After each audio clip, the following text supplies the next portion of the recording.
Hello guys, next episode के start से पहले आप मेरे चैनल को सब्सक्राइब कर देंगे। इनसे अपनी नेक्स्ट एपिसोड को स्टार्ट करते हैं। जैंगलो दिखाया जाता है जिसकी मॉम अभी भी उसको कम मार्क्स आने की वजह से डांट रही होती है। नहीं देखती कि उसके बेटे ने इम्प्रूव किया है, पर बस कह रही होती कि देखो तुम्हारा भाई कितना अच्छा पढ़ता है। और एक तोमर जिससे पास भी बहुत मुश्किल से हुआ जाता है, यहाँ तक कि उसके दोस्तों के साथ जाने से भी उसको मना कर देती कि तुमने कहीं पर भी किसी भी ट्रिप पर नहीं जाना। अब जैंगलो के अंकल उसको इशारा करते हुए कहते हैं कि तुम्हारी मॉम को मैं ही समझा लूंगा, और सच में उसके सामने ही बैठे बैठे समझा भी लेते हैं। नेक्स्ट मॉर्निंग सुबह सुबह में आकर वो लोग उसका भाई बैठे वेट कर रहे होते हैं कि अभी ये बाहर आएगा, पर काफी टाइम हो जाता है वो तो नहीं आ रहा होता। तो वो सोच लेते हैं कि शायद वो यहाँ से चला गया होगा, तो हम आगे से उसको ले लेंगे। पर इतने में वहाँ पर जैंगलो आ जाता है। वो सभी एक साथ जाने लगते हैं, बहुत सी मस्ती वगैरह करते हैं, और वहाँ पहुँचने के बाद भी उनको काफी मजा आ रहा होता है। तभी पता लगता है कि जियांग के पास उन्होंने जो पैसे रखवाए हुए थे उसके पर्स में वो पर्स उससे गुम हो गया है। अब ये देखने के बाद तो वो परेशान से हो जाता है। सभी लोग उसका पर्स ढूंढने पर लग जाते हैं। जहाँ जहाँ से वो होकर आए थे वहाँ जाने पर भी उन्हें उनका पर्स नहीं मिलता। अब उदास मुंह लटकाए जा रहे होते हैं, तो आगे जाकर उन्हें एक पोस्टर नजर आता है। तो वो सोच लेते हैं कि हम इस कॉन्सर्ट में भी जाएंगे और पैसे भी खुद कमाएंगे। ऐसी नेक्स्ट मॉर्निंग आ जाती है, तो गुरान और जियांग दोनों एक जगह पर जॉब करने के लिए जाते हैं। वो आदमी तो उन्हें जॉब पर पहले तो रख नहीं रहा होता, और जब रखता है तो उन्हें टेडी बेयर के कॉस्ट्यूम्स वगैरह देता है और कहता है कि अगर तुम लोग जितनी टिकट्स को सेल कर देते हो उसी के हिसाब से पैसे मिलेंगे। अब ये बात सुनने के बाद दोनों ही अपनी जॉब के लिए जाने लगते हैं। और दूसरी तरफ हमें सुजई और जैंगलो दिखाए जाते हैं, जो एक दूसरी जॉब के लिए आए होते हैं। वहाँ पर खड़े होते हैं तो एक लड़की सुजई के पास आती है, उसे कहने लगती है कि मुझे लगता है कि हमने एक चीज को अंदर ही छोड़ दिया, क्या तुम मेरे लिए ले आओगी। तो सुजई भी उसकी बात सुनने के बाद वहाँ से चली जाती है। वो लड़की उसके जाने के बाद जैंगलो से पूछने लगती है कि क्या तुम दोनों, तो वह कहने लगते है कि जैसा आप समझो ऐसा कुछ भी नहीं, हम दोनों फ्रेंड्स हैं। और सुजई जो अंदर जाने के बाद चीज को ढूंढ रही होती है, जैसे उसे चीज मिलती है तो वो वापस आने लगती है। तो वहाँ की लाइट्स ऑन ऑफ होने लगती है, और इसी में पीछे से एक आवाज आती है, जिसे सुनने के बाद तो सुजई डर कर भागने लगते है। आगे जाके उसकी टक्कर जैंगलो से हो जाती है, जो उसे आगे से लेने के लिए आया था, क्योंकि सुजई तो उसकी कॉल नहीं अटेंड कर रही थी। अब जैंगलो जिसको उसने पकड़ तो लिया था, पर फिर जैंगलो के पीछे जाकर कहने लगती है कि कौन भी है सामने आ जाओ, मैं तुमसे नहीं डरती। फिर वो आवाज को सुनते सुनते आगे जाते तो पता लगता है कि वहाँ पर एक मोबाइल पड़ा हुआ था, जो किसी का यहाँ पर गलती से रह गया। तो उस पर कॉल आ रही होती है, तो कॉल अटेंड करने पर पता लगता है कि जिसका मोबाइल होता है वही इसी मोबाइल पर कॉल कर रहा था, और पूछने लगते है कि मेरा मोबाइल कहाँ पर है। तो जैंगलो से बता देता है कि आपका मोबाइल कहाँ पर है, और उसका मोबाइल वहीं पर रखने के बाद सुजई को वहाँ से ले जाता है। और इधर हमें दूसरी तरफ गुरान और जियांग दिखाए जाते हैं, जिनकी टिकट्स कोई भी नहीं ले रहा होता।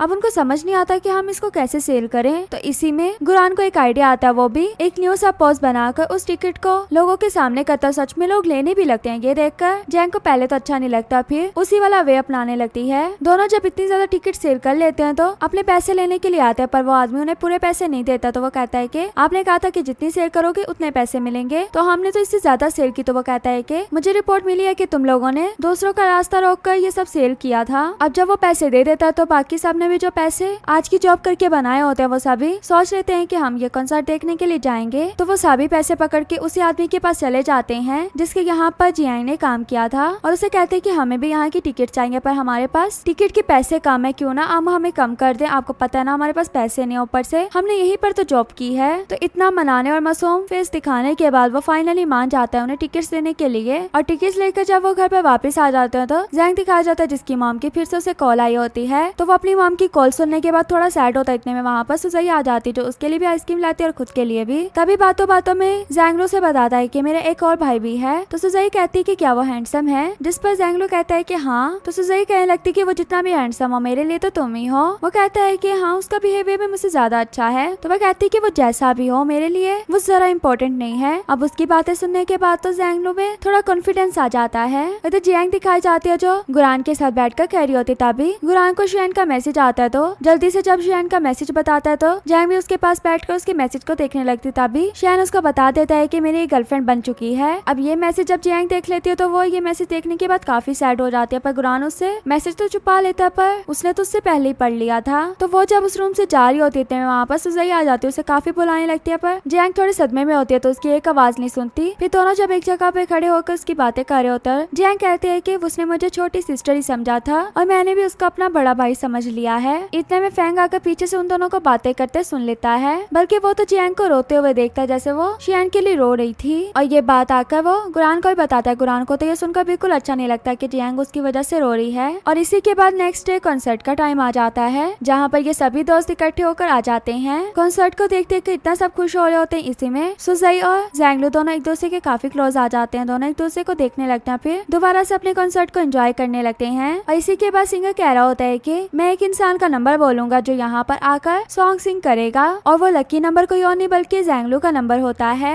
सुजाई तो उसे ये देखकर कह रही होती है कि तुम जाओ ना सॉन्ग सिंग करो, मैंने पहले तुम्हें कभी भी सॉन्ग सिंग करते नहीं देखा। तो वो कहने लगता है कि मुझे सच में सिंगिंग नहीं आती, पर सभी दोस्त उसका नाम बता देते हैं, उसको स्टेज पे भेज देते हैं, जहाँ पर जाने के बाद वो सच में सॉन्ग सिंग कर लेता है। और सुजाई जिसने उसकी रिकॉर्डिंग करी थी जियांग उसे देखकर कहने लगती है कि तुमने जो रिकॉर्डिंग की थी वो जरा सुनाना। सुजाई भी उसको लाकर सुना रही होती है, पर पता लगता है कि उसमें जैंगलू की तो आवाज नहीं होती बल्कि इन्हीं का शोर होता है। अब ये सुनने के बाद तो सभी दोस्त थोड़ा एम्बैरस से हो जाते हैं और फिर दोबारा से अपनी इस ट्रिप को एंजॉय करने लगते हैं। बहुत ज्यादा एंजॉय करते हैं और इकट्ठे बैठकर थोड़ी बातें भी करते हैं। और फिर इनके स्कूल जाने का टाइम आ जाता है, जहाँ पर इनकी न्यू क्लासेस लगी थी और बच्चों ने अपने सब्जेक्ट भी चेंज किए थे, जिसमें फैंग भी इनकी क्लास में आ जाता है अपना सब्जेक्ट चेंज करने के बाद, जिसे देखकर वो हैरान तो होती है, पर फैंग को कहते हैं कि हम बिल्कुल भी तुम्हें यहाँ पर देखकर सरप्राइज नहीं हुई। और गुरान जैंगलो के साथ ही कहा जाता है, जो जैंगलो को कहने लगता है कि फैंग के बगैर तो ऐसा लग रहा है कि पता नहीं क्या ही मिसिंग है। उन दोनों को जब बातें करते टीचर देख लेती है तो उन्हें काफी डांटने लगती हैं। और फिर जैसे ब्रेक का टाइम आता है तो दोनों ही फैंग की क्लास में आ जाते हैं, मतलब जियांग की क्लास में आ जाते हैं। वहाँ फैंग को जैसे पता लगता है कि ये तो मेरे पास आए हैं तो वो तो बहुत ही ज्यादा इमोशनल हो जाता है और हक करने के लिए अपने बाजू भी कर देता है, पर वो दोनों ही उसे इग्नोर करके जियांग और सुजाई से बात करने के लिए चले जाते हैं। और इसी में जैंगलू सुजाई को लाकर एक नोट्स देता, कहने लगता है कि ये रात में मैंने बैठ कर बनाए थे। तो सुजाई कहती है कि क्या तुमने ये मेरे लिए बनाया? तो वो कहता है कि नहीं, ये मुझे जरूरत थी। और जियांग जिसको